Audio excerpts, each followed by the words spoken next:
এবারে আপেলের পাহাড়ে নতুন লুকে শাবনূর।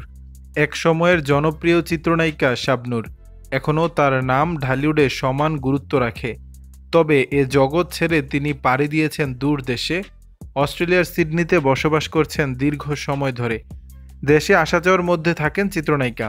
সবিজে ততটা দেখা না গেলেও সামাজিক যোগাযোগ মাধ্যমে বেশ সরব থাকেন অভিনেত্রী। ঘরে কিংবা বাইরে কোথাও ঘুরতে গেলে ভক্ত দর্শকের সঙ্গে মুহূর্তগুলো শেয়ার করে নেন তিনি। এবার শাবনূরকে দেখা গেল আপেলের পাহাড়ে, যেখানে আপেলের গাছের নিচে দাঁড়িয়ে আপেল হাতে নিয়ে ছবি শেয়ার করছেন।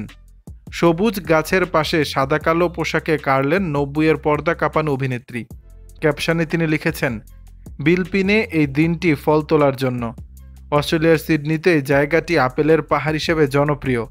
পর্যটকরা ঘুরতে যান সেখানে। কিছুদিন আগে চুপিসারে দেশে ঘুরে গেছেন শাবনূর, কাউকে বুঝতেও দেননি। অবশ্য কেনই বা বুঝতে দেবেন, এমন ভালো পরিস্থিতিতেও ছিলেন না নায়িকা। সে সময় তার মাঝে ছিল ব্যাপক উদ্বেগ, উৎকণ্ঠা ও শঙ্কা। দেশে আসার এই খবর জানিয়ে দেন নায়িকা নিজেই। গণমাধ্যমকে দেয়া এক বার্তায় শাবনূর জানান, সে সময়টা পুরোটা অস্থিরতায় কেটেছে তার, তাই তেমন কাউকে জানানো হয়ে ওঠেনি। দর্শক, বিষয়টি নিয়ে আপনাদের মতামত জানাবেন নিচের কমেন্ট বক্সে।